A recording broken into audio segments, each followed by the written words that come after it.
Yeah, well, yeah, her first husband, her Yes, first first husband, Zheng husband. Yi. Yeah, Yeah, yeah. Zheng Yi. Well, so according to some historical records, they met in a floating brothel in Guangdong. Let's stop here.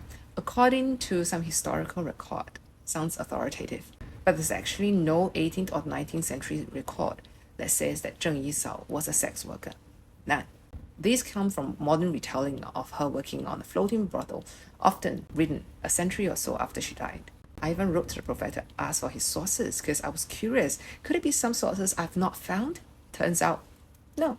The only contemporary Qin record describes her with a slur, not as a profession, but a caste insult directed at the Tanka people, who were socially labeled as outcasts, ji, prostitute, regardless of their actual work. Most of them just work on boats, fishing, and pearl harvesting. Watch The Legend of the Pearl Girl. She would have belonged to the Tanka community. Because Zheng Yi Sao, as like some other women, were living on the fringe of society, as I mentioned earlier. I mean, they were forced to employed as a sex worker in one of these brothels at that time. Tanka women were on the fringe of society, but they're not all prostitutes. In fact, there was a research paper that said that the Tanka community were extremely conservative when it comes to sex. The stigma attached to Tanka women was so strong. Republican-era ethnographies and Qing local records even note that many of the prostitutes on riverboat were actually Han women, not Tanka. But the stigma stayed attached to Tanka women anyway.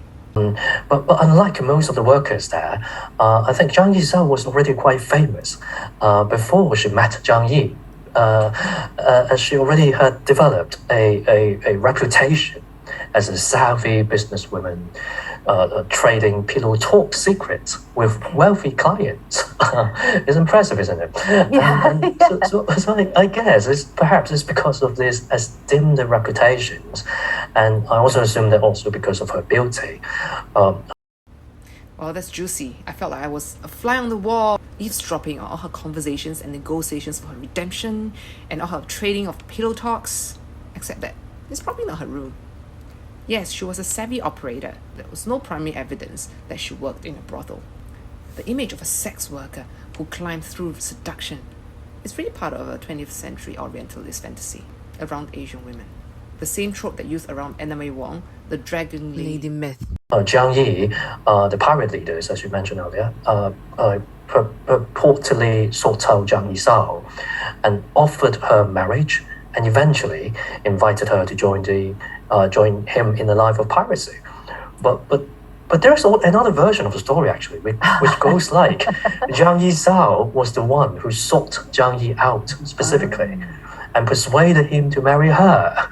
I also find this version quite convincing actually, because if we could refer to what I just briefly mentioned earlier, like this type of marriage is a kind of beneficial marriage, actually represented one of the paths to upward mobility for lower class women in Chinese society.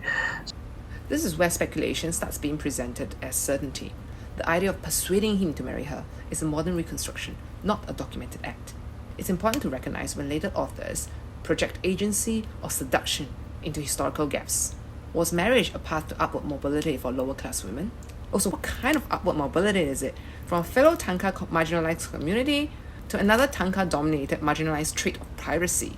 If she did it to erase a Tanka caste, then yes, it's upward mobility. Because if she were really in the Tanka community, which was really never proven anyway as well, because there's so little records of her, she wouldn't be allowed to marry outside of her community caste. So therefore, some historians, have argued that like Zhang Yi Sao's marriage to the pirate leader was a self-conscious act and also a deliberate attempt. Strategic, probably, but strategy does not mean sex work. This is the danger. When we fill in historical gaps with modern imagination, we risk reinforcing the same caste prejudice that harmed the Tanka community, or women for that matter, for centuries. Zheng Yi Sao's rise should be understood through leadership, law, negotiation, naval organization, and alliance building, not through a sexualized narrative with no primary evidence. I reached out to the professor to ask for his sources, and he clarified that he was referring to modern biographies, not contemporary sources. That matters. Because if the story begins in 1980 instead of 1800s, we need to ask how classicism, Orientalism, and gender stereotypes shaped all these narratives. This reaction isn't about him as a person. It's about how easily stereotypes can enter academic discourse and how long it can go unchallenged. My goal is to put Zheng Yi Sao in her real context, a possibly Tanka woman who rose through possibly one of the most unfavorable conditions in China to command 60,000 men, negotiated with the empire, and retired undefeated. Her story does not need a prostitute myth to be powerful.